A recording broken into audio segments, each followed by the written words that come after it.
ng mga Kristiyano sa sanlibutan. Anumang pagsubok ang ating daanan, pilitin natin tong pagtagumpayan.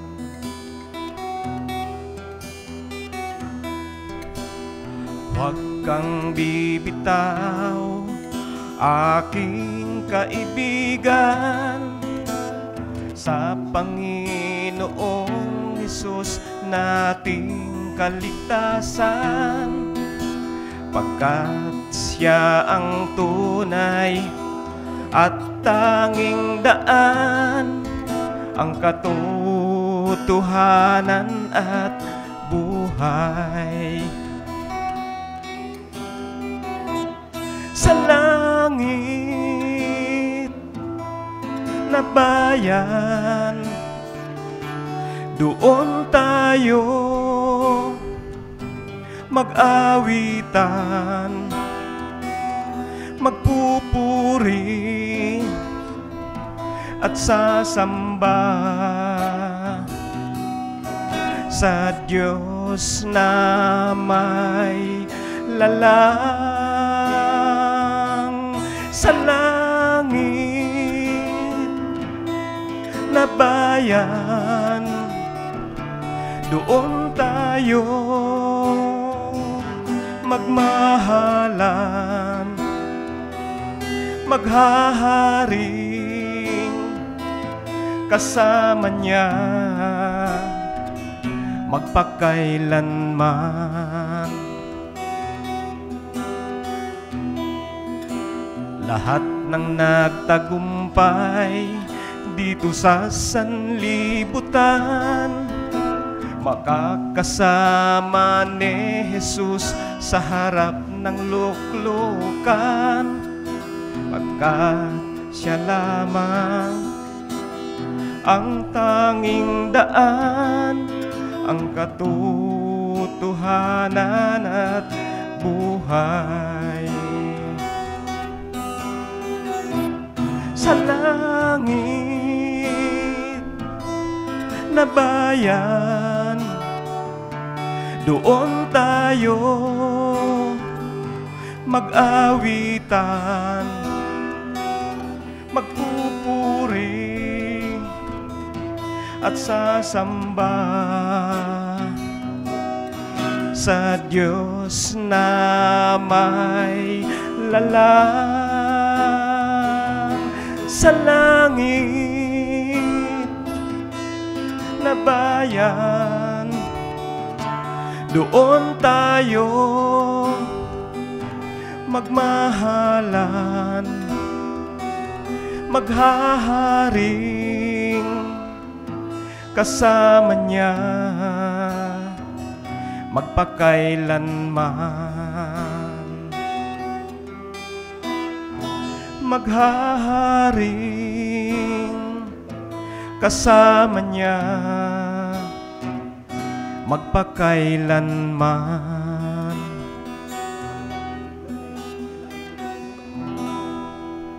Amen po.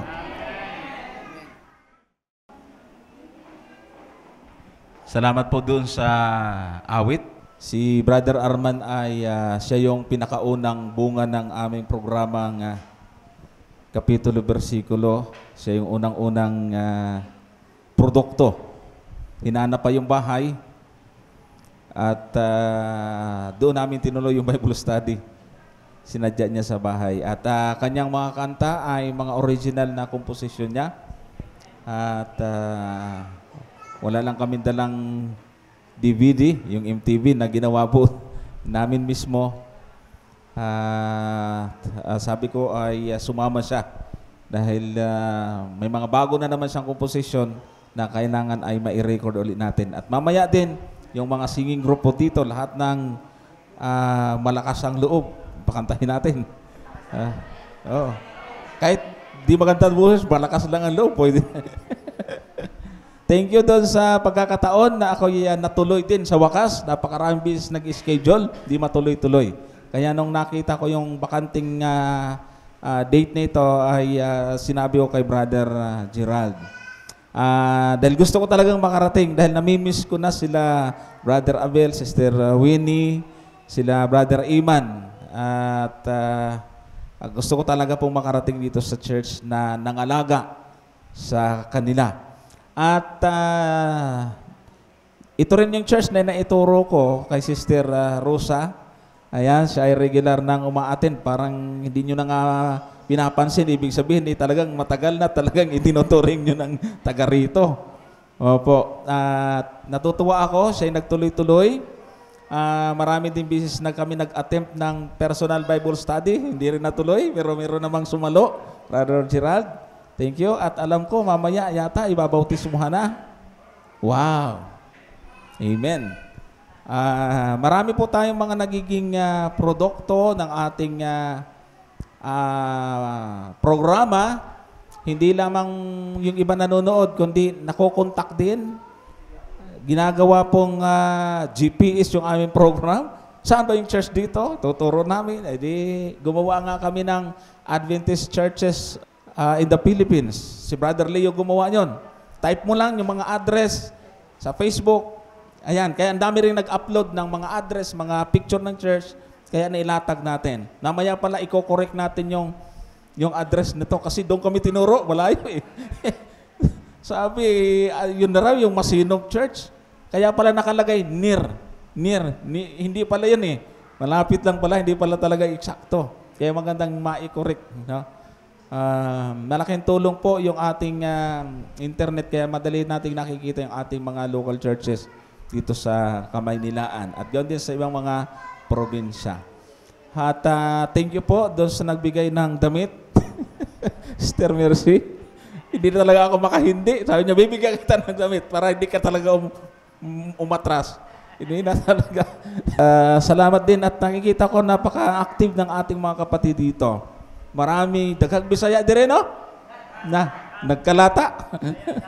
Yung mga Bicol din. Meron din. Talagang masaya at mga active ang iglesia pagka ganyan ang mga kaanib. Bago ako magsimula mga kapatid, alam nyo naman siguro yung ating program, yung pag-aralan natin. Naging kilala po ninyo yung kapitulo, bersikulo. Sa ngayon ay ito yung aking minamanage na program, pamilya namin, Brother Leo at ang inyong lingkod. Kami na mismo nagpapatakbo dahil nakakatuwa dahil yung aming maliit na bahay, ginawa namin studio. Paglabas ng kwarto, ayaw, gusto kong magsalita. Buksan lang yung ilaw, yung camera. Go! Kaya lagi po tayong merong live streaming. Pagka po ang background na nakita po ninyo ay yan, yung may bahay na yon. Hindi ho yun ang aming bahay. Nilagay lang po yon. Yan talaga, ibig sabihin, live talaga yan. Pagka yan ang background niya nakita niyo sa Facebook at sa YouTube, live talaga yon. Pero pag ang background katulad nito, ibig sabihin, sa mga churches na ginawa, ni-record lang natin, then pagdating sa bahay, pipili lang kami ng date kung kailan, yun saka natin ipi-play. So, lalagyan naman ng Facebook ng live, kaya para siyang naka-live talaga. Pero yun ay recorded at nilalagay namin kung saan church po natin na-take yung mga video na yon. Pero pagka ganyan, yan talaga ay pwedeng tumawag at pwedeng magtanong. Nakakatuwa. Alam niyo po kung ilang views meron yan. Napakaliit. 7,277 views. Na-play namin nung gabi, kinabukasan, ganyan na karami yung nanonood. Ibig sabihin, mas marami ang viewer at tao sa internet na nanonood. Kaya iba po pagka live streaming. Dati pag nag-upload ako, matagal bago makalibo ang views. Pero pag live streaming ay napakabilis. Gusto po ninyong makatulong sa ating mga live streaming, i-like nyo lang po yung page ng pag-aralan natin. At pag meron pong naka-live na video, pag pinindutin nyo yung share, may invite friends po doon. Click nyo lang po, lahat ng mga kaibigan nyo, mapupunta sa kanilang mga timeline yung video at napakalaki ng chance na ma-open nila ito at sila po ay makapanood. Kaya ito po yung aking focus ngayon. Yung pag-aralan natin. Ngayon, mga kapatid, ang aking paksa, no? Ito ay naging paksa ko na sa ibang church pero binago ko yung content. Maganda po kasi na maintindihan ho po natin itong paksa na ito. Ang title po ay Why Did God Establish the Church? No, ano ang purpose ng Panginoon? Ano ang purpose ng Diyos? Bakit nagtatag siya ng iglesia? Ano ang pinakapangunahing dahilan ng Panginoon? So, alamin din po natin kung kailan ito nagsimula ang tinatawag na iglesia. When did the church begin? Kasi po, alam nyo, marami po ang ating maririnig na kaiba yun natin sa panampalataya, mga non-Adventist, na ang kanilang pagkaunawa at interpretasyon sa iglesia, kailan na nagsimula? Sa New Testament na itinatag ng ating Panginoong Hesukristo. Kaya para ma-relate natin, maintindihan po natin ano yung pinaka-purpose ng Panginoon, bakit siya naglagay ng iglesia, pwede namang hindi na basta tawagin niya lang isa-isa, pwede naman yun Pero bakit pumili siya ng grupo at kailan ito nangyari? Siguro, atin munang alamin kung ano yung ibig sabihin ng church. Ang church po sa Greek ay ekklesia. Ang ibig sabihin ay called out, tinawag para lumabas. Ang ibang definition po ng iglesia sa Bible ay tinatawag po to, it is an assembly of Christians gathered for public worship.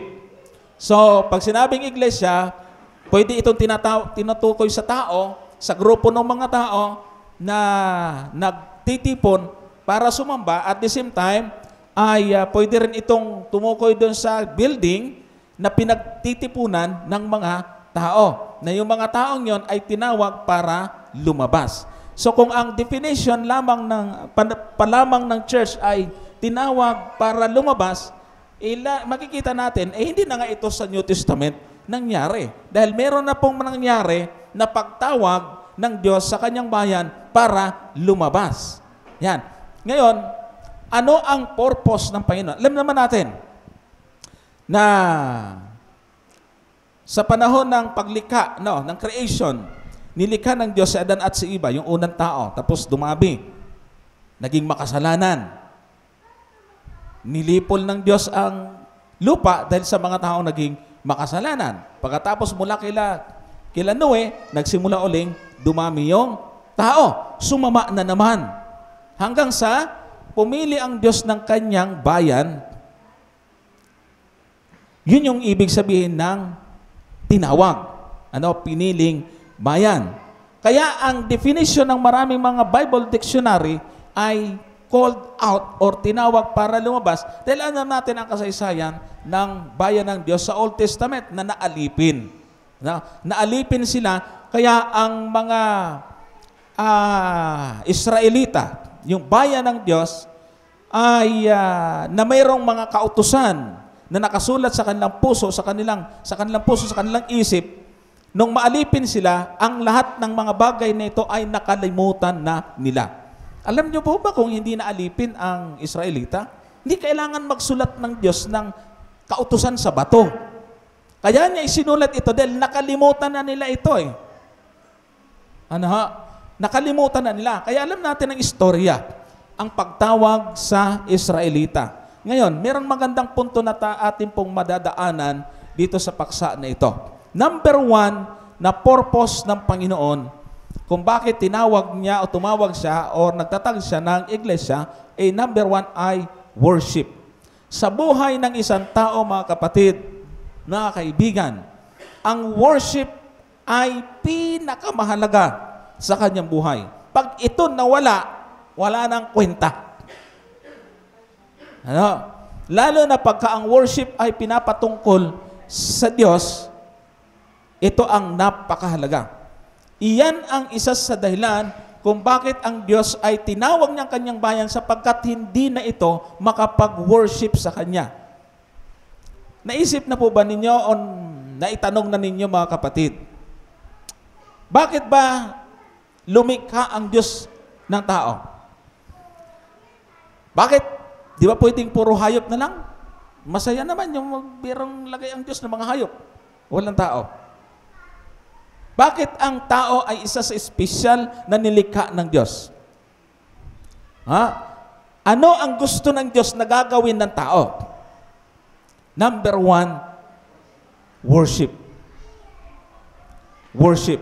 Ang worship ang nagdudugtong at pinakamatibay na tali na nag-uugnay sa tao at sa Diyos. Worship, mga kapatid. Pag sinabing worship, sabi po dito, our relationship with God is both private and public. And we need both. Ibig sabihin, pag sinabing worship, mga kapatid, hindi lang ito yung pagsamba, kundi ito'y isang relasyon natin sa Diyos. No? At kapag meron tayong magtibay na relasyon sa Diyos, ang worship ay nananagana. Subukan mong sira ang relasyon mo sa Diyos. Walang worship. Hindi po totoong makakapag-worship ka kung sira ang iyong relasyon sa Diyos. Kaya sabi po dito, ang relasyon sa Panginoon ay pwedeng pareho po ito, private at saka public. Pwede ba sa isang tao na sasabihin niya, ayaw ko nang pumunta sa simbahan, dito lang ako mag-pray, dito lang ako, nananalangin naman ako, dito manood lang ako ng TV, ng mga preacher sa internet. Pwede ba yon? Pwede naman dito lang ako magbasa ng Biblia sa bahay. So dito po ay makikita natin ang kahalagahan ng worship, private at public. Pareho po yan. Hindi po pwede na pabayaan natin yung ating mga public worship sa mga simbahan at doon na lang tayo sa bahay. Wala pa akong nakitang isang Kristiyanong napakatibay sa pananampalataya, hindi nagsisimba. Pero strong, walang ganon. At hindi rin po pwede na ang relasyon natin sa Panginoon ay public lang, nakikita lang. Masipag ho magsimba, maaga, aktibo sa lahat ng church, pero walang personal devotion, walang personal na worship sa bahay, yung iyong kinakausap ang Panginoon, ang sarilinan, hindi rin po healthy ang isang pananampalataya na ganon. Na nag-i-enjoy lang tayo ng worship sa bahay, pero sa labas ng bahay, pero sa loob ng ating tahanan ay wala. Tayo mismo ay mahalaga, mga kapatid, na nakikita ho natin, na ipagkikita po natin at nararamdaman natin na tayo ay gumagawa ng mga bagay na ito dahil sa nakita na nakaugnay po tayo sa ating Panginoon sa isang matibay na pakikipag-ugnay. Pag sinabi pong worship, relation sa Panginoon, ito ang unang-una. Pagka ang isang tao ay may matibay na relasyon sa Panginoon at nandoon ang kanyang tunay na kahulugan ng worship sa Kanya, ay doon ho papasok ang Kanya pong duty, ang Kanya pong gagawin, yung task bilang mananampalataya. Kasi po, dapat alam natin ito. Alam niyo po na hindi lang tayo basta tinawag ng Panginoon sa pananampalatayang ito para umupo, makinig, pagkatapos uwi. Meron mo nga mananampalataya na kontinto na sa ganon. Okay naman yon, pero hindi po yon ang talagang dahilan at papel natin sa iglesia. Sabi po dito sa aklat ng unang Pedro na binasa kanina, 2:9, dapat kayo'y isang lahing hirang, isang makaharing pagkasaserdote, bansang banal, bayang pag-aaring sarili ng Diyos, upang inyong ipahayag ang mga karangalan niyaong tumawag sa inyo mula sa kadiliman hanggang sa kanyang kagilagilalas na kaliwanagan. Yung wika ay yung diwa ng iglesia ay nandito sa talatag ito. Ang sabi po dyan, ano po?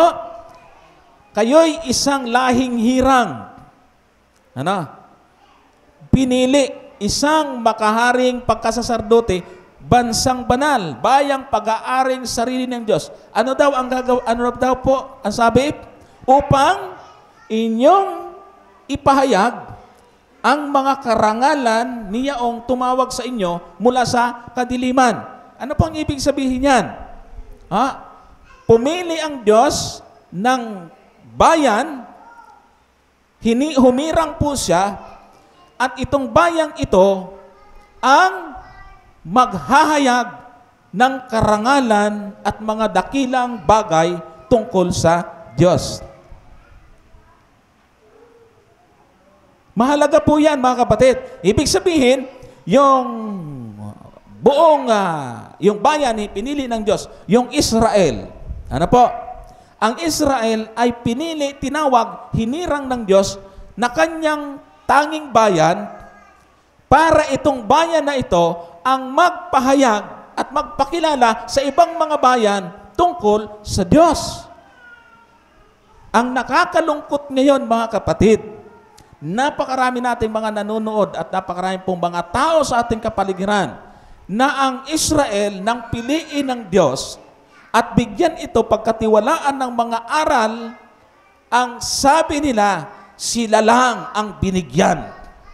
Samantalang ang orihinal na purpose ng Diyos, tinawag niyang Israel para ipagkatiwala sa kanila ang gawain na sila bilang piniling bayan ang magpapakilala sa tunay na Diyos. Yan ang purpose ng Diyos kung bakit niya pinili ang Israel. Ang iba ngayong pananaw nila, sila lang ang pinili, binigyan ng kautusan, wala tayong pakialam doon. Nagkamali ang tunay na diwa at kahulugan ng panukala ng Diyos. Kung ating sisimulan at uugatin yung pagkapili sa Israel, ganito ang sabi sa Exodus, no? Kapitulo 19, talatang 5 at 6. Kaya't ngayon, kung tunay na inyong susundin ang aking tinig at iingatan ng aking tipan, ay magiging isang tanging kayamanan nga kayo sa akin, na higit sa lahat ng bayan, sapagkat ang buong lupa ay akin, at kayo'y magiging isang kaharian ng mga saserdote sa akin, at isang banal na bansa. Ito ang mga salita na inyong sasalitain sa mga anak ni Israel. So yung binanggit sa unang Pedro 2:9 na pinili, hinirang, ay ito po ang kinukot ni Apostol Pedro nang piliin ang Israel. Sila ang bayan, sa dami ng bayan sa lumang tipan, hindi nangangahulugan, walang pakialam ang Diyos sa ibang mga bayan. Pumili lang siya ng espesyal dahil sa alam natin na ang Israel ay nanggaling sa pangalan na itinawag kay Jacob. Ano ang dahilan bakit si Jacob ay tinawag na Israel? Sapagkat siya po ay nakipagbuno sa anghel. Na ang anghel na yon, pag pinag-aralan natin mabuti, ay doon tumapasok yung tinatawag nating tsupani, yung pagkakatawang tao, pagsasakatawan ng tao ng ating Panginoon. Hindi talaga yun anghel lang. Si Kristo yon, na parang tinest ang attitude ni Jacob. Kasi nung maintindihan nung basbasan ng anghel si Jacob, sabi niya, nakita ko yung Panginoon. Yung anghel naman yung kanyang nakita. So, pinangalanan siyang Israel, pagkat ang ibig sabihin ay mananagumpay. Kaya, itong katawagang ito ay taglay-taglay ng lumaking bayan ng Diyos. Sila ang pinili ng Panginoon para ipagkatiwala sa kanila ang mahalagang layunin ng pagliligtas ng Panginoon at makarating naman ito sa ibang bayan. Kaya nga sabi dyan sa unang bahagi, ano po? Kaya't ngayon, kung tunay na inyong susundin ang aking tinig. Nung tawagin ng Diyos ang Israel, dahil sa sila po ay naalipin, totally nawala sa kanila at hindi na nila alam ang mga aral at kautusan ng Diyos. Kaya kailangan ngayon ang Diyos ay gumawa ng tipan or ng tinatawag na kautusan para maging alaala ng kanilang tipan, ang 10 utos. Dahil po nawala at nakalimutan na ito ng Diyos. Kaya sa bato isinulat, sapagkat ang gusto ng Diyos ay matanim at hindi ito basta-basta mabura. Mayroong comment po ang isang kilalang Bible scholar, si Albert Barnes, tungkol doon sa unang Exodus 9 at dito sa Exodus 19:5 hanggang 6. Ganito po ang sabi ni Albert Barnes. By proper ascriptions of praise to Him in public, family, and social worship. So binanggit na natin kanina. Ano po? Yun daw yung ibig sabihin nung binabanggit doon sa unang Exodus 9 na ipahayag ang karangalan ng Diyos. No? Unang-una po na binabanggit doon ay worship. At ang pangalawa, by being always the avowed friends of God, ready ever to vindicate His government and ways. At ang pangatlo ay by endeavoring to make known His excellences to all those who are ignorant of Him.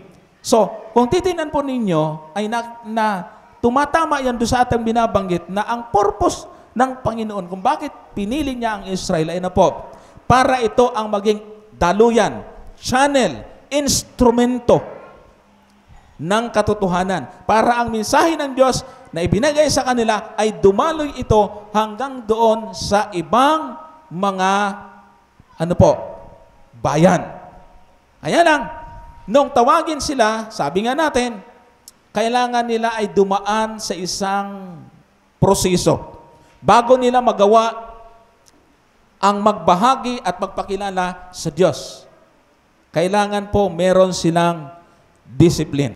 Ang isa sa ibinigay ng Diyos na maging function ng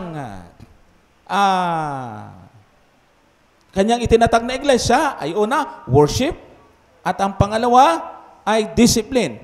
Kailangan nilang dumaan sa isang disiplina at magturo din sila ng disiplina ng Diyos. Diyan pumapasok po mga kapatid, yung guide, yung manual, yung mga alituntunin, yung mga gabay, yung mga kautusan ng Diyos. Ang kautusan ng Diyos ay nagtatama sa ugali ng tao. Di ko nga maintindihan bakit napakarami mga tao ngayon ayaw sa kautusan. Tapos may bit-bit din Biblia. Ay katalamak na nga yung kasamaan ngayon, daming magnanakaw, rapist, drug addict, kriminal. Tapos mga ngaral pa sa telebisyon, sa radyo, sa mga pampublikong lugar, wala na yung kautusan.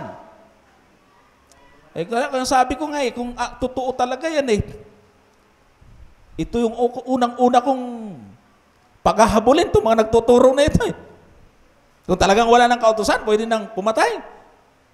Masarap yun ang unang-unahin yung nagtuturo Imbes na makatulong sa lipunan para ituwid ang mga tao, disiplinahin, sila pa ang nagtuturo na wala na ang kautusan ng Diyos. Kaya nga sabi po sa Exodus 32:8, sila'y humiwalay na madali sa daan na aking iniutos sa kanila. Sila'y gumawa ng isang guyang binubo at kanilang sinamba at kanilang hinainan at kanilang sinabi, ang mga ito'y inyong maging mga Diyos, O Israel, na nagsampa sa iyo mula sa lupain ng Ehipto. Ito pong talatang ito, mga kapatid, ay isang record or tala na nang si Moises ay, pag nawawala si Moises sa kanilang paningin, ay magpataka na lang ba? Bahala na sila kung anong maisip nilang gawin. Gumawa sila ng sarili nilang mga Diyos-Diyosan, mga binubo, mga guya na gawa sa ginto. Bakit nila nagagawa yon? Hindi na kasi nila alam ang kalooban ng Diyos. Akala nila, tama yun Yun ay mga minana po nila sa pagkaalipin nila sa Ehipto. Kaya, natural, akala nila, tama yun. Kaya kailangan ng Diyos ang magbigay ng kautusan para maging gabay nila. Dapat maisip ito ng maraming mga nag-aaral ng Biblia, na yung kautusan ng Diyos ay mag-guide at maglalagay sa tama. Kaya nga nakakalungkot eh. Meron tayong mga naririnig. Kaya mga Seventh-day Adventist, di kayo maliligtas. Sa ilalim kayo ng kautusan, sumusunod pa rin kayo. Ang hindi raw maliligtas, yung sumusunod. Pambihira naman yan, no? Saan ka nakakita na ang parurusahan ng Diyos, yung sumusunod, at yung hindi sumusunod, ililigtas? Sabi nga namin lagi ni Brother Richard, kung ganyan ang Diyos inyo na lang yan. Saan ka nakakita ng Diyos na ang gusto at ang ililigtas niya, yung ayaw sa kautusan? Sa umpisa pa lang, yung origin ng pagbibigay ng mga alituntunin ng Diyos at ng kautusan ay para maging guide. Ito ang maging daan ng pagdidisiplina sa buhay ng tao. Kaya nga, ang mga Israelita dapat unang makita sa kanila ang tamang pagsunod bago ito ibigay sa kanila. Ang problema ng mga Israelita ganito: nung ibigay sa kanilang mga kautusan, sinarili nila. Ayaw na nilang ibigay doon sa iba. Dahil kasi tingin nila sila ang espesyal at ang tingin nila sa ibang mga bayan ay mga walang karapatan. Doon po sila nagkamali, mga kapatid. Kaya sabi po dito, unang Hari 3:14, at kung ikaw ay lalakad sa aking mga daan, upang ingatan ang aking mga palatuntunan at ang aking mga utos, gaya ng inilakad ng inyong amang si David, ay akin ngang palalaunin ang iyong mga kaarawan. So dito ay ang mga batas at kautusan ng Diyos ay tinatawag itong daan. No? Daan, spiritual na paglakad, hindi ito yung literal na daan na nagkakaroon ng traffic. Ito pong daan na ito ay ang pagsunod at paglakad ayon sa kautusan ng Diyos. Kaya nga dito ngayon ay marami mga programa ang gumagamit na mayroong dating daan, may bagong daan, may tamang daan. Daan-daan na po yung gumagamit ng mga yan. Si Kristo ang tanging at tunay na at matuwid na daan. Pag sinabi kasing daan sa Biblia, mga kapatid, ito yung dapat po nating guide. Pag ikaw ay maglalakbay at mali ang iyong daanan, ligaw ka. Sabi ng GPS kanina, turn right. Ay, mayroong pa ilalim. Right din naman yun. Di doon kami dumaan. Na-traffic kami ngayon. Dapat yun pala, flyover pala yun. Dapat diretso pala. Kaya, mabuti may paraan. Pero pagdating sa relihiyon, pag naligaw ka at mali ang daan na yung sinundan, ligaw ka na talaga, mga kapatid. Kaya nga ang ating mga programang ginagawa ay itinutuwid natin, ikinokorek ang mga nalilihis ng daan. Kaya sabi po dito, kung ang bayan niya ay lalakad sa daan na ibinigay ng Panginoon, ay ano po, upang ingatan ang mga palatuntunan at mga utos, gaya ng inilakad daw ni David, ano daw po? Palalaunin ang iyong mga kaarawan.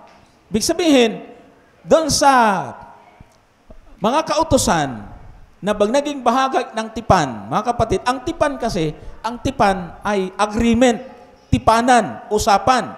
Ang usapan ng Diyos at ng Israel ay ano po? Ililigtas ng Diyos ang Israel at iingatan, pagpapalain, pero ang bayan ng Diyos, ang Israel, susunod sa kautusan. Yun ang kanilang kasunduan. Pag sinabi kasing tipan or agreement, kasunduan, both party, meron silang pinagkaisahan.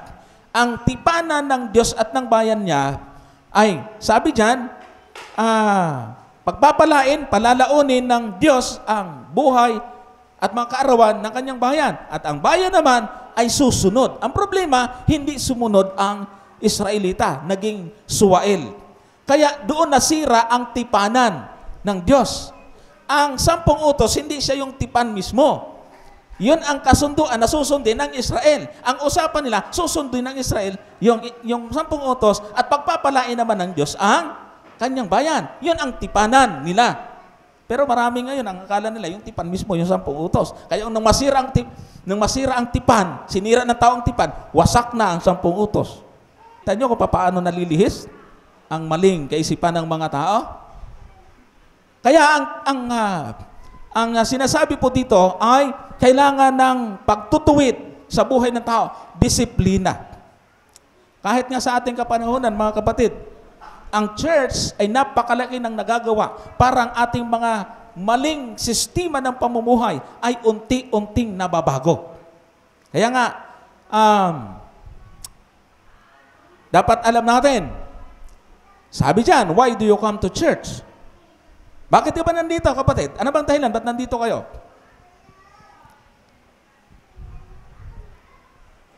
Dahil kay Kristo o kay Christopher? Dahil kay Jesus o kay Jisa? Ha?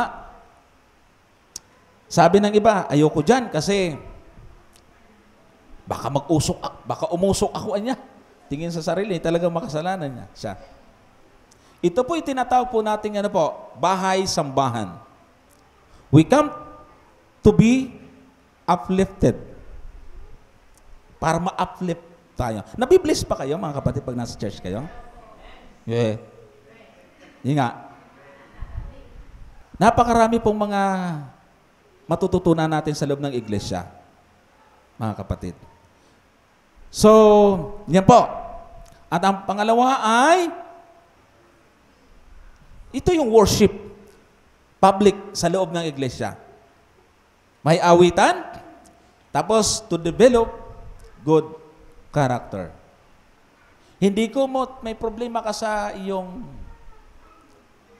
attitude, sa iyong buhay, sa iyong kinabuhi, no? Ay hindi ka na pupunta sa church. May mga tao ako naririnig para lang yan sa mga banal. Hindi. Hospital Ang hospital para sa may mga sakit.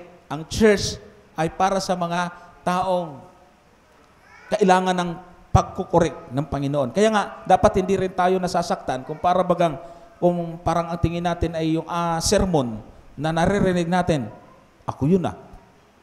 Tapos pagkatapos ng samba, umuwi na. Ba't ko kakamayan yan? Pinatatamaan ako. Yung mga ganun no?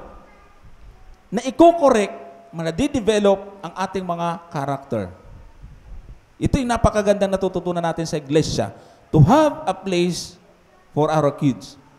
Kaya yung mga bata natin, ang church, ewan ko sa ibang mga sekta, meron din naman Meron din naman talaga silang mga lugar para doon sa mga bata. Ang mga bata hindi iiwan sa bahay. Pampagugulo lang niya yan. At meron pong mga natitisod. Ayoko na magsimba dyan. Ang kurit-kurit ng anak ni Kwan, ng diakono. Na-estorba pagsamba ko, dito na nga lang ako sa bahay. Ayun, paglaki ng bata, naging pastor, siya tuloy, na backslide. Kahirap itong gano'n. No? So, ito yung mga bagay na mapapakinabangan. Part ito, hindi lang sa mga kautusan binigay ng Diyos, pati yung disiplina sa loob ng ating iglesia ngayon, dapat po ay atin po yung binibigyan ng pansin. Hindi natin, ina-advise natin na wag nang magkaroon ng mga kapatid na balat sibuyas, yung mga maramdamin, matampuhin. Wala ang mararating ang pananampalataya natin pagkaganyan. Dapat iwasan po natin yan dahil hindi po ma-develop ang ating karakter. Yung mga ganyang attitude, magbubunsod lang yan para hindi na tayo bumalik sa ating mga pagsamba. Sa panahon ng bagong tipan, si Apostol Pablo ay meron pong payo. Sabi sa unang Timoteo 3:8, gayon din naman ang mga diakono dapat ay mahuhusay, hindi dalawang dila, hindi mahilig sa maraming alak, hindi mga sakim sa mahahalay na pakinabang. Bakit ganito ang sinabi ni Pablo? Yung mga diakono daw, mahuhusay, hindi dalawang dila. Anong ibig sabihin yan? At hindi mahilig sa maraming alak. Ibig sabihin, pwede yung kaunti lang? Hindi po. Ang ibig po sabihin yan, kasi po, nag-uugnay po yung na yan. Nag-uugnay po yung dalawang dila at saka mahilig sa alak. Pag ang tao lasing na, Kung ano-ano nang kinikwento. Doon sa Palawan, nababanggit ko na ito, meron doong nakakuha ng ginto. Mulawan ba? Nalasing. Di sininto, nakakuha doon siya ng ginto. Pinunta ng mga magnanakaw. Asan yung ginto mo? Hindi mo niya masabi. Ang ginawa, binitin. Tinalian sa paa. Biniting doon sa may tabindagat, sa may puno ng talisay. Di na talaga binigay yung ginto Oh. Nadaanan ng kaibigan. Ang ginagawa mo dyan? Nakabusal. Sa takot yung biglang linapitan, tinaga yung tali. Tusok doon yung ulo sa buhangin. Balik-liig niya Nakasiminto. Kasi lasinggo. Ayun. Ano nangyari? Napasama siya. Kaya dito, ang ibig sabihin dito, hindi ko mo sinabing hindi mahilig sa maraming alak, kundi huwag maglalasing o huwag tumikim ng alak, mga kapatid. Kasi po, alam nyo, ang iglesia dito, ang mga nahihikayat na mga Kristiyano ay may background sa ganun. Kaya, kung maglalagay ka ng isang opisyalis na mayroong background at mayroong ganong kahinaan, hindi po pwede. Kaya sabi ni Apostol Pablo, kung pipili kayo, dapat ay yung maayos ang record. Sa mga babae, meron din sa 11. Gayon din naman ang mga babae, dapat ay mahuhusay. Hindi palabintangin, mapagpigil, tapat sa lahat ng mga bagay. Ito naman ay para sa mga babae. Dami na pong mga magkakapatid at mga iglesia na nagkagulo-gulo dahil sa mga babae na hindi nagiging maingat. Hindi palabintangin. Kahapon napanood ko doon sa Wanted sa kay Tulfo nag-aaway. Kabit niya napanood yun. Nahirapan si Tulfo Yusin. Nagbibintangan yung isang babae. Kabit daw ng asawa niya. Galit na galit. Ahirap po magsalita nang wala tayong pinagbabasihan. Sa loob ng iglesia, hindi maganda na mayroong mga kaanib, na mayroon pong mga attitude na hindi maganda, mga kapatid. Kaya kailangan yan ay natuturuan at tinuturuan. Minomold po yan sa loob ng church. Sabi sa talatang 15, ngunit kung ako'y magluwat ng mahabang panahon ay upang maalaman mo kung paano ang dapat sa mga tao na ugaliin nila sa bahay ng Diyos, na siyang iglesia ng Diyos na buhay at haligi at suhay ng katotohanan. Itong talatang ito ay ginawang pangalan ng isang kilalang samahan. Ito ang tunay na pangalan, Iglesia ng Diyos na buhay. Samantalang ang konteksto ay hindi dito tinuturo ni Pablo kung anong pangalan ng iglesia, kundi ano ang dapat maging ugali ng tao sa iglesia na pag-aari ng Diyos. Kaya tuloy yung nagkamaling pumili at gumamit nito, hindi maganda yung ugali. Pagkakausap mo't naiipit, mumurahin ka na. Pero sila daw yan. Samantalang ang pagtuturo dito, ano ang dapat maging ugali ng mga tao, mga kaanib ng tunay na iglesia? Ang dami kaya ito. Kami ang tunay na iglesia. Mababasa sa Biblia. Saan? Unang Timoteo 3:15. Tanungin mo ng tanungin pag naipit, nalabas ang masamang ugali. Samantalang ang sabi ni Pablo, dapat maging tama ang pag-uugali. Ano sabi? Kung ano ang dapat sa mga tao na dapat maging ugali nila sa bahay ng Diyos, sa iglesia ng Diyos. Ito'y payo, mga kapatid. Kaya nga si Pablo, sa kasunod na talata, ay may sabing ganito, mag-ingat ka sa iyong sarili at sa iyong turo. Manatili ka sa mga bagay na ito, sapagkat sa paggawa nito ay ang iyo ring sarili ang ililigtas mo, pati ng mga nagsisipakinig sa iyo. Anong ibig sabihin? Pinag-iingat ni Pablo ang nagtuturo. Ingatan mo ang iyong sarili at ang iyong turo. Kasi magaling ka magturo. Yung sarili, binuman ang iniingatan. Kung saan-saan ka na pipicturan, na bibidyohan, o kaya ay nakita ng kapatid, sira. Mahirap po. Kaya nga may kasabihan tayo, huwag kang magtatali ng sintas ng sapatos sa pakwanan. Alam niyo ang ibig sabihin nun? Nandun, malawak na pakwanan, dumadaan ka.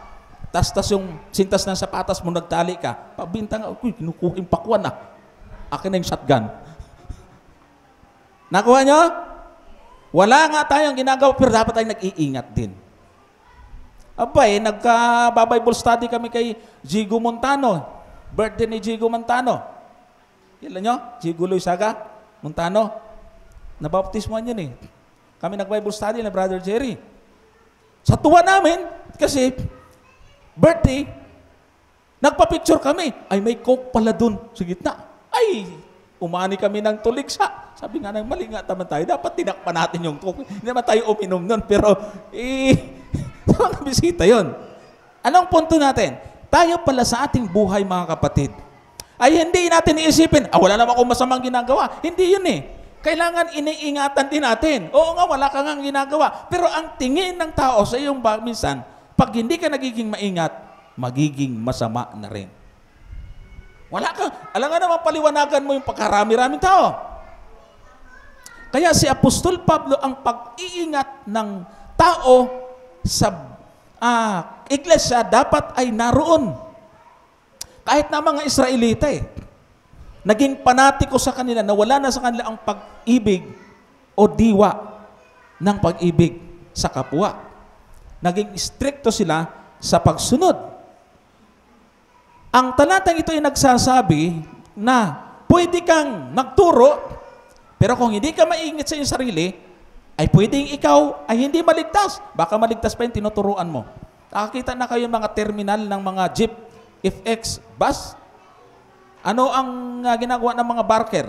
Alis na, dalawan lang, alis na. Maghapon na lang, dami na nakaalis, siya hindi. Baka sa kapapangaral, sabi ni Pablo, pakapangaral ko sa iba, baka ako na may hindi naligtas. Pwede yun eh. Kasi tama naman pinapangaral mo, nasa tunay kang iglesia eh.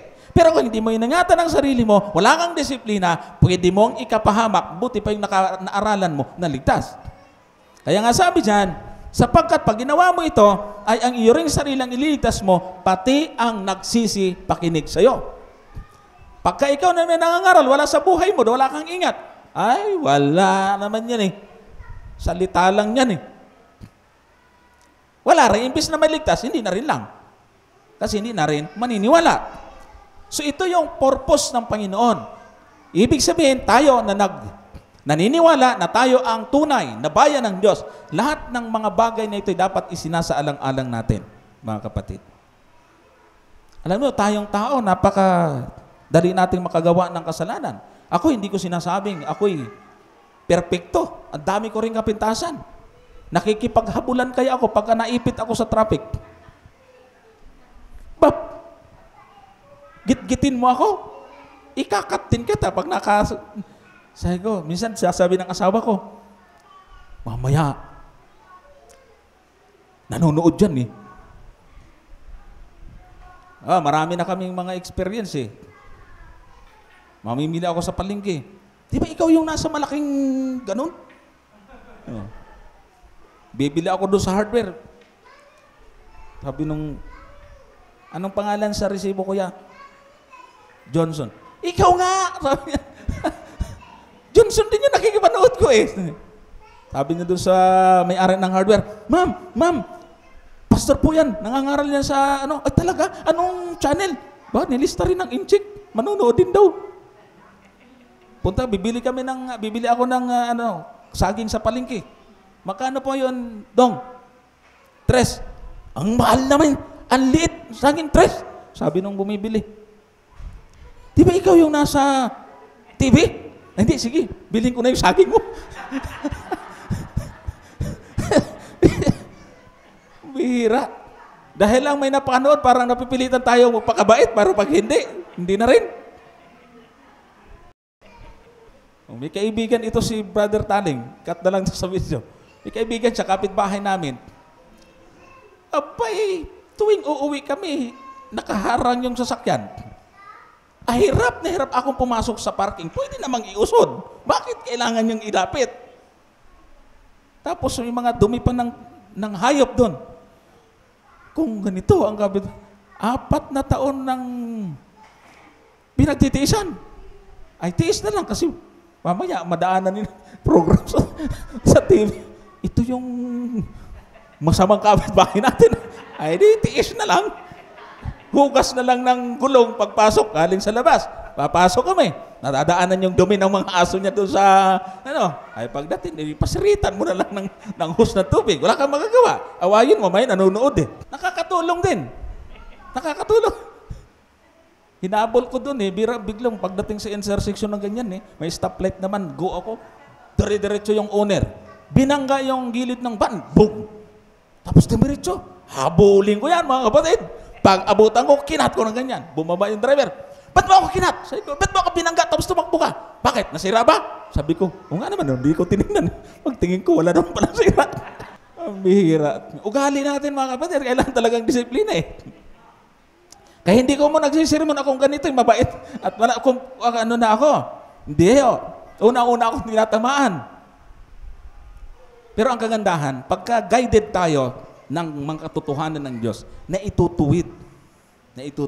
Unti-unti natin na di-develop ang ating mga attitude.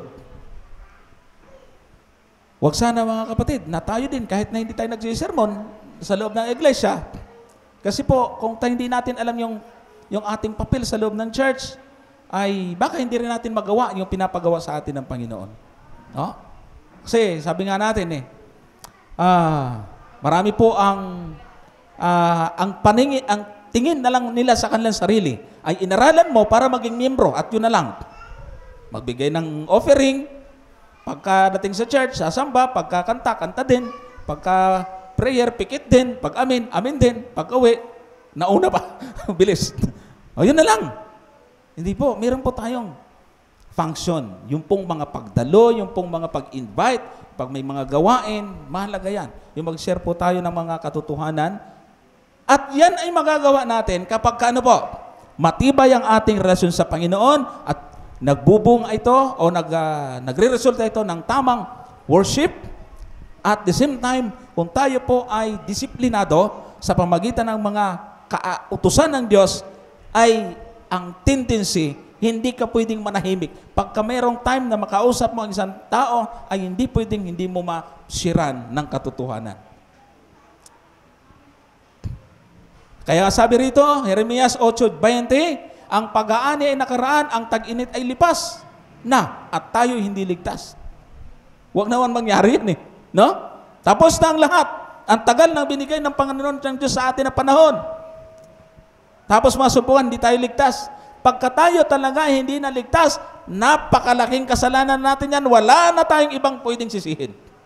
Binigay ang mga aral ng Diyos, binigay ang mga alituntunin sa loob ng iglesia, paraan para tayo po ay maging dapat sa Panginoon. Pero hindi natin ginawa at hindi tayo naging karapat-dapat. Baka lahat ng ito'y mangyari at dumating at masumpungan, tayo pala hindi ligtas.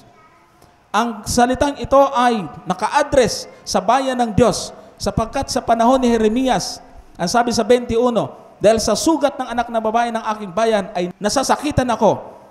Ako'y luksa, ako'y natigilan. Kung babasahin po niya aklat ng Jeremias, ito ay ang kalagayan ng bayan ng Diyos sa kamay ng mga taga-Babilonya. Dahil sa kanilang pagsuway ay naalipin, nabihag sila, at talagang dumadanas po sila ng mga kahirapan sapagkat sinira ng kanyang bayan ang mga alituntunin at sumira sila sa kasunduan nila at ng Diyos. Kaya ang panukala ng Diyos, yung plan of redemption, kaya nga may kanta, di ba? 2 beses na ikaw ay naging akin. Ano nga ba yung lyrics nun? 2 beses na ika'y akin. Sino pwedeng kumanta yun mamaya? Noona'y ginawa kita, ngayon ay tinubos kita. 2 beses na ika'y akin. Di ba? Pagkatapos na nikhain ng Diyos ang tao, nagpakaligaw-ligaw sa kasalanan. Pero tumatawag patuloy ang Diyos gumagawa ng mga paraan ng Diyos para ang tao ay maibalik. Sa panahong ito at kalagayan ng Israel, ang sabi ni Isaias, pagkatapos na banggitin ni Jeremias ang kalagayan ng bayan, ng kanyang bayan that time, sabi po dito sa 59:16, at kanyang nakita na walang tao at namangha na walang tagapamagitan, kaya't ang kanyang sariling bisig ay nagdala ng kaligtasan sa kanya at ang kanyang katuwiran ay umalalay sa kanya. Alam niyo tinutukoy po dyan? Messianic prophecy yan. Nung nakita ng Diyos ang kalagayan ng kanyang bayan at ang mga darating pa, ay wala siyang makita at walang namamagitan. Kaya ang sabi dyan ay ang kanyang sariling bisig, ang kanyang inutusan. Sino po yon? Ang ating Panginoon bilang sangkap ng kadyusan. Ipinadala niya at sinugo niya ang ating Panginoon sapagkat ang bayan ng Israel ay inihalin tulad sa isang olibo na nabali ang kanyang mga sanga. Ginamit po yan ni si Apostol Pablo sa aklat ng Roma. Pero ganun pa man, ang sabi dyan, sinasabi ko nga, itinakwil baga ng Diyos ang kanyang bayan, huwag nawang mangyari, sapagkat ako man ay Israelita sa binhi ni Abraham, sa angkan ni Benjamin. Sa kabila ng pagkakasala ng Israelita, ay hindi itinakwil ng Diyos ang kanyang bayan. Ang tanging inalis ng karapatan ng Diyos sa kanyang bayan ay yung pagiging pinili or tangi.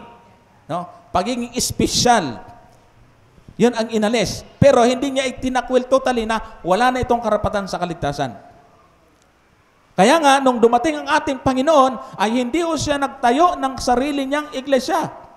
Kundi ang sabi niya sa 15:24, datapat siya ay sumagot at sinabi, hindi ako sinugo, kundi sa mga tupang nangaligaw sa bahay ni Israel. Nang dumating ang ating Panginoon, ang kanyang purpose pa rin ay abutin ang mga tupang nangaligaw sa bahay ni Israel.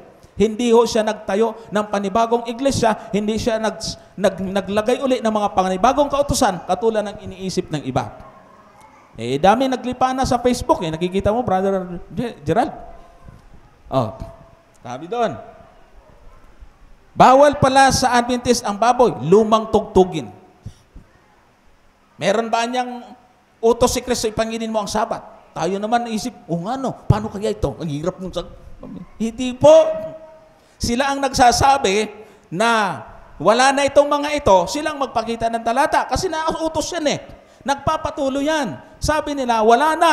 Ito pinalitan na. Pwede nang kainin ng baboy. Linggo na. Yun ang dapat mabasa. Saan? Kasi kung babasahin mo uli yung bawal ang baboy, pangilan ang Sabat, inasulat na yun. Uulitin mo na naman. Paulit-ulit. Ano yan? Unlimited? Hindi. Ang ibig sabihin, kung walang binabanggit ang Panginoon, nananatili yon. Kung mayroong binago ang Panginoon, yun ang dapat natin mapagbasihan. Kaya nga sa paghahanap ng Panginoon sa mga naligaw na sa bahay ni Israel, ang kanyang mga pinili ay mga Hudyo din. Ibig sabihin, kumuha siya na ang kanilang katutubo ay masunurin din sa kautusan. Doon pumasok yung pangatlo, discipleship. Pag sinabing disciple, mga kapatid, ang ibig sabihin ay follower of Christ. Sinusunod natin ang ating Panginoon. Hindi ka po pwede, alam niyo pwedeng, hindi po sinabing disciple, ay dosi lang talaga. Pag sinabing discipleship, yung disipulo, tatawag din, at yung itinuro ng Panginoon sa kanila, ituturo din nila. Kaya, bawat mananampalataya ay mga ministro. Disipulo, mga alagad. Discipleship, yan lang po yung diyan nga kinuha ng mga networking ang concept Kaya madami pera May scam din. Sa Palawan, dami. Leverage, yung ginawa sa'yo, gawin mo din sa iba. Yung natanggap mong katotohanan, ituro o share mo din sa iba. Ganun lang yan Discipleship. Pag sinabing disciple ay tagasunod ng ating Panginoon, hindi po pwedeng iba ang ginawa ng Panginoon. Ang ugali niya tuwing Sabado nasa sinagoga, ikaw naman, bahala na. Pag may time na lang. Tsaka mas maganda, yung iba ginagawa talaga, linggo na lang daw talaga sila eh. Paano kayo naging disipulo ng Panginoon yun? Pag sinabing disciple, follower. Christian, ganun din. Follower of Christ din ang ibig sabihin. Kaya yung mga nagsasabing Kristiyano sila, pero si Kristo naman ay tuwing Sabado nasa sinagoga, sila na may linggo, ay hindi Kristiyano yun. Hindi totoong Kristiyano yun. Piki, pwede. Kristiyano din. Sige, pagpilitin nyo. Kristiyano din, pero piki. Ang tunay na Kristiyano ay sumusunod sa ginawa ng ating Panginoon. Pero hindi ibig sabihin lahat ililiteral mo ng ginawa ng Panginoon. Parang debate doon sa masbate. Sabi niyo mga Sabadista, sumusunod kayo sa hakbang ni Kristo. Totoo ba yan? Sabi ng Adventist, totoo yun. Si Kristo lumakad sa dagat. Sige, lakad. Magpapabautismo ako sa'yo. Lakad! Sa tabing dagat. Sabi nung patay, tado Adventist ha. Sabi ng Adventist, sige, kung makalakad ako, papabautismo ka? Oo! Dinala doon sa tabing dagat. Malapit lang eh. Nandun na, sige, lakad na! Sabi naman ng Adventist, ituro mo yung hakbang ni Kristo dyan, susundan ko. Kala niya makalusot ha. Sige, turo. Saan dyan? Isusundan ko, hindi naman dyan lumakad eh. Paano ko susundan? Ganon sa debate. Follower of Christ, ibig sabihin, yung mga ipinakitang halimbawa, yung mga makapangyarihang gawa ng Panginoon na nagbuhay ng patay, hindi mo naman yun magagawa. Kasi meron ding umabuso. Pupuntaan ko yung mga abusayap. Ikakaapos ko yan. Inakyat. Si Wilby Almeida, umakyat doon sa kabundukan eh. Pagbaba, kumatos. Binihag ng Abu Sayyaf. Kasi naginawa naman nilang extreme, literal naman masyado. Yung mga paraan ng paglilingkod ng Panginoon, pananalangin, pagsamba, yun ang ating susundan. Tamang pakikipagkapwa, yun ang ating susundan. Pero huwag naman tayong magpapapako talaga sa cross. Mali na yun. Kailangan yung mga tao kasi masyadong literal pagka nagbasa Gusto, kung ano talaga ang nababasa sa Biblia, yon. Pag hindi, wala na. Gusto nila ang Biblia, parang dyaryo na lang. Na literal. Talagang pag anong nakalagay, yun yan.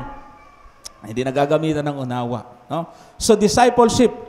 Yan ang mababasa natin sa 28:19 ng, dahil dito magsiyaon nga kayo at gawin ninyong mga alagad ang lahat ng mga bansa na sila'y inyong bautismuhan sa pangalan ng Ama, Anak at ng Espiritu Santo. Yan ang turo. Ano po sabi dyan? Ay gawing alagad ang lahat ng bansa. Alamin nga muna natin, what is our mission? Kasi ito yung Great Commission, di ba? Sabi dyan, sa English, go ye therefore and teach all nations, baptizing them in the name of the Father and of the Son and of the Holy Ghost. Bakit ko binasa yung English sa Tagalog? Kung babalikan po natin, kung babasahin po natin yan, sabi dyan, go ye therefore and teach all nations. Bakit sa Tagalog? Gawing alagad. Paano ba yun? Ano ba ang totoo dyan? Kinurek ako ng isang, gamitin ko to sa aking lecture sa aking sermon Mali daw yung Tagalog. Teach lang daw. Hindi gawing alagad. Pero kung titingnan natin, mga kapatid, yung Greek word, nung word na teach sa English, ay matheteo. Nang ibig sabihin ay to be a disciple, to make a disciple, or to instruct. So tama yung Tagalog. Gagawing alagan. Kasi tingnan nyo ang kaibahan.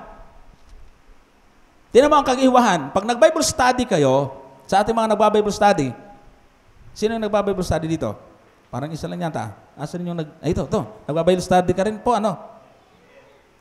Pag nag-Bible study tayo, dapat ay minamindset na natin ang tinuturuan na hindi lang yung kanyang gagawin ay pag nabautismuhan, ay yun lang ang kanyang gagawin sa church.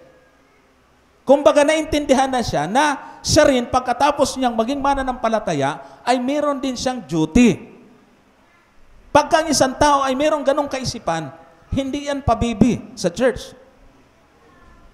Ay mga pabibi Christian, gustong hinihili pa rin. Pag hindi mo nakamayan, hindi magtampo, ay hindi na babalik. Wala hindi ako, galit yata Bakit? Hindi ako kinamayan, nilampasan lang ako. Ay baka busy naman yun. Pagka naka-mindset po doon kaya mo siya ginagawang ganyan, dahil siya rin ay magiging isang ang ganda nun, mga kapatid. Ako'y natutuwa sa Palawan dahil nung last year, nag-crusade kami. Pagbalik namin nito, yung mga nabautismuhan, active. Yung nagluluto, sila nag-aano ng merienda, sila. Yung mag-asawa doon na pumunta sa crusade ko doon na walang nag-invite. Ang layo ng nilalakad, Brother Gerald. Mag-asawa, alas 3 pa lang, pupunta na doon sa venue. Sabi ko, Nay, Tay, sino nag-invite sa inyo? Wala.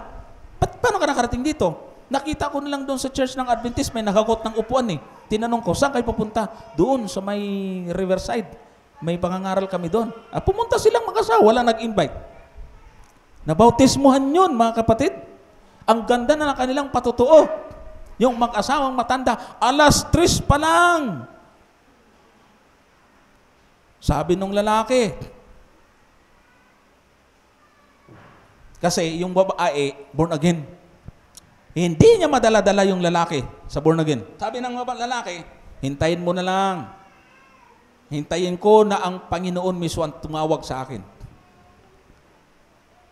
Abay, pagkadadaan daw siya sa simbahan ng Adventist, doon sa New Agutaya, pag Sabado, pagkatapos niya maglako ng gulay at prutas, sabi daw niya, para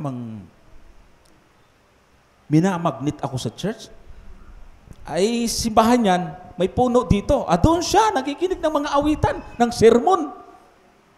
Papasok mong kapatid, may dadaan. Wala man lang na mag-invite sa kanya. Doon lang siya sa puno. Tuwing dadaan siya sa simbahan na yon, parang mayroon talagang Panginoon dito, sabi niya.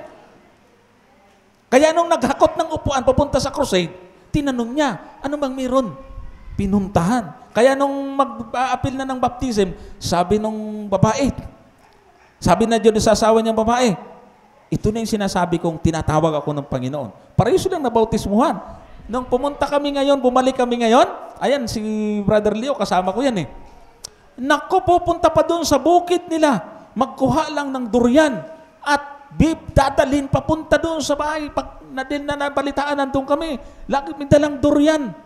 Kahirap-hirap, sabi ko, nanay, sapat hindi na kayo nagpakahirap ng ganyan, ay matatanda na. Pero sako talagang durian dala dun. Kasi ibibigay sa amin. Grabe itong mga ito Kaya, ako'y nagpapasalamat kasi yung mga nabautismuhan doon, ay tuloy pa rin sila. Praise God. At nitong balik nga namin, mga kapatid, ay mas marami ang nabautismuhan.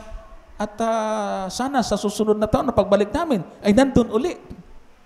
Yun ang napakaganda, mga kapatid. Kapag ang isang mga naaaralan natin ay nandiyan pa rin. Malaki ang bagay at napakalaki ng nagagawa ng ating TV ministry, media ministry, kasi sila ay hindi mo kailangan alagaan. Tingnan mo itong yung mag-asawang to. Si Brother Abel gustong-gusto ko yung mga dialogue niya Kaya buti nauso na ngayon yung Lodi. Lodi ko to Pet malo. Alam niyo yung Lodi? Maganda, matindi yung kanyang testimony. Ulit-ulit kong panoorin. Pet malo talaga Ganyan, mga kapatid. Ang sarap ng ganun pananampalataya. Hindi mo kailangang alagaan. Dapat maintindihan natin ito, mga kapatid. Kaya nga sabi, kung teaching lang at pagtuturo at hindi yung mateteo sa Greek, dapat ang Greek word niyan ay didasko. Nang ibig sabihin, ipinapaliwanag mo lang. So, make disciple. Dapat gagawin talaga nating alagan. Yun ang isang gawain ng iglesia. 2 Timoteo 2:2, at ang mga bagay na ito iyong narinig sa akin sa gitna ng maraming saksi, at siya mo ring ipagkatiwala sa mga taong tapat na makapagturo naman sa mga iba. Ayan. Last, evangelism, mga kapatid. Napakahalaga. Meron tayong mga evangelism. Anak ko, ngayong sa next year, ang laki ng goal. At ito talagang ano natin to. Talagang atin po itong dapat bahagi na ng ating buhay. Yung evangelism. Napakahalaga po mga kapatid ng evangelism. Ito po ay nagbubunga ng kaligtasan. 10:13 ng Roma, sapagkat ang lahat ng nagsisitawag sa pangalan ng Panginoon ay mga liligtas. Paano nga sila magsisitawag doon sa hindi nila sinampalatayanan at paano sila magsisipanampalataya sa Kanya na hindi nila napakinggan? At paano silang makikinig na walang taga-pangaral? Paano na nga lang kung walang mga mangangaral? Kaya dapat po tinusuportahan po natin yung ating evangelism. Yung pong ating 20 pesos para sa TV, di ba? Nagagawa ba natin yon? Baka napupunta lang sa soft drinks o chicherya. Kami ay matagal na volunteer ng Hope Channel. Kahirap talaga ng budget. Si Leo yata, Brother Leo, umabot yata ng 4 years yan dun eh. Ako, 3 years lang. Kasi binalikan ko na yung aming ministry. Nakikita ho natin. Kasi ang isang TV program, para tumakbo yan, kailangan ay merong mga advertisement. Yan ang nagpapatakbo eh. Wala tayong ads. Anong papatakbo? Yung mga bibigay ng mga kapatid. Pag wala na nagbibigay, paano tatakbo yan? Gapang na lang talaga. Kailangan. Ako, alam ko paano magpatakbo ng ministry. Pagka ikaw hindi ka naging tapat sa mga binibigay ng kapatid, wala. Hindi tutuloy. Nagsimula kami sa aming ministry, 1998, yung sarili. Pero ginapang ko yan mga kapatid. Kaya ang tiwala ng mga nagbibigay ay naroon. Lahat ng binibigay nila, may resibo. Ini-scan ko, ito yung napunta ang mga binili mo. Kaya sila, natutuwa. Tuloy-tuloy, nakikita nila kung anong binibili. Pero kung nagbibigay, ba't wala naman binibili itong binigyan ko? Magbibigay pa ba? Ay, di na. Kaya nga ako, nang nagsarili po ako ng, isa lang camera namin. Pero ngayon, 4 na uli. Kasi nakikita ng tao kung saan napupunta yung kanilang binibigay. Yan ang mga dapat natin pasalamatan yung mga taong sumusuporta sa evangelism sa church. Kaya huwag niyo pong kalimutan, mga kapatid, yung ating contribution sa ating Hope TV ng CLC. Makalimutan natin yun. Kasi yan ang ating evangelism. Na matagal tayong walang programa. Wala sa stasyon sa television. Pero ngayon, napapanood na tayo sa mga kasulok-sulukan. Yung GSAT natin, nakatapat ng, itong malakas na signal ba?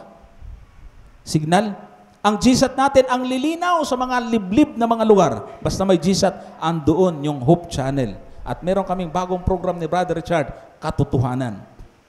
Itong pag-aralan natin ay kailangan na lang namin ma-edit na ma-eksakto ng 1 hour. Kasi sumusubra kami.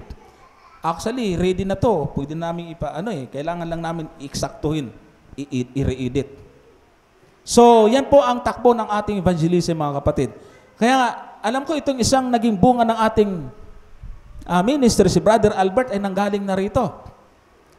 Nag-speaker na dito, hirapan daw sila sa parking. Ayan. Dati Happy Sunday, ngayon ay Happy Sabbath na. Kasi siya po ay dating, parang pinanggalingan nyo din, GIL. Yung mag-asawang yun, mga kapatid, ay napaka-matulungin nun. Nahihiya na nga kami, hindi ko na nga pinapupunta, tuwing pupunta sa bahay, may naiiwan lagi. Sabi ko parang ang dating, kaya ko ini-invite. Pero talagang matulungin ng mag-asawang yun. So yan po ang mga naging bunga ng ating evangelism. At ito po si Kernel Angelito Diaño, 28 years na Iglesia ni Cristo. Yan ang totoong Iglesia ni Cristo for 28 years. Yung pong ini-interview ng mga Iglesia ni Cristo sa Facebook, na dati daw 28 years na Adventist, naging Iglesia, napanood nyo yun? Nako, meron pong nagpadala sa akin ng video. Nung mapanood nila yung interview doon kay Juna Dalira, na Iglesia ni Cristo daw dati, nako, tumawag sa akin yung mga ka-churchmate. Brother Wilson, mali ang pinagsasabi niyan. Mag-i-interview kami dito ng sarili lang namin. Kahit cellphone, papadala namin sa iyo kung anong totoo na buhay. Pinadalhan ako. 8 years pa lang Adventist, pero naka 3 years lang, nag-backslide na.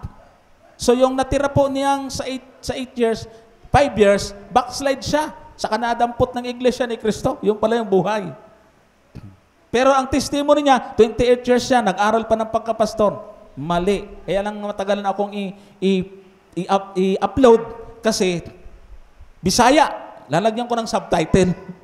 At saka ang interview nila ay cellphone lang na nanginginig-nginig. At least na-correct natin. So evangelism, mga kapatid, napaka-halaga po yan. Yan talaga ang original na plano ng Diyos sa worship at binigyan ng mga kautusan, ayusin mo nila ang buhay nila para maibigay din at sila maging kasangkapan para magdala ng pabalita sa ibang tao. Kaya ang tawag po ni Pablo sa mga Hudyo, pinagkatiwalaan lang ng aral ng Diyos.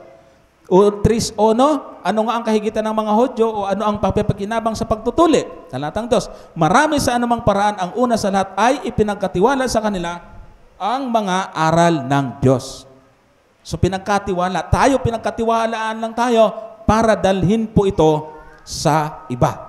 Kaya nga sabi ng Panginoon ay, ang Panginoon mismo sa kanyang sariling bibig, sabi niya, sapagkat ang anak ng tao ay naparito upang hanapin at iligtas ang nawala.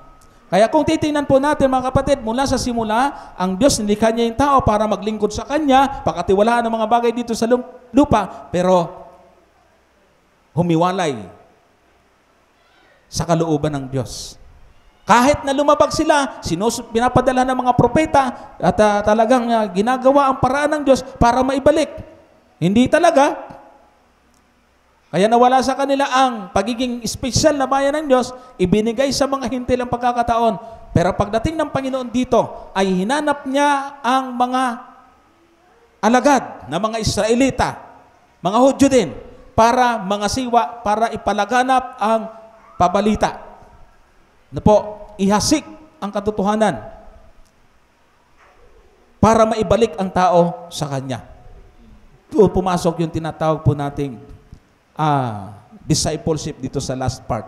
Tayo po ay narito, sangkap at kaanib ng iglesyang ito, na ang ating bahagi din, mga kapatid, ay katulad din ang ibinigay sa kanila.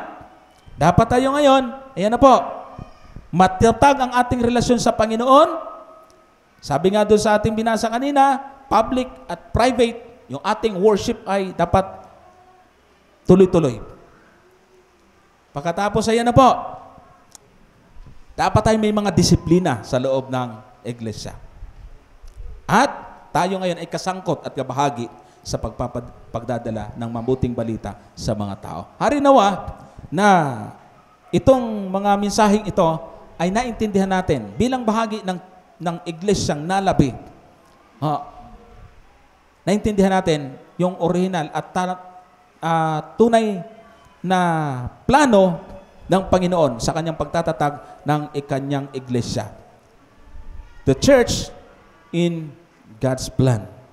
At tayo po ay sangkot sa iglesyang ating pinag-uusapan. Sapagkat tayo ay naniniwala na tayo ang iglesia na nalabi o iglesia sa huling mga araw. Pagpalain po tayo at happy Sabbath po. Salamat din po sa ating mga taga-subaybay.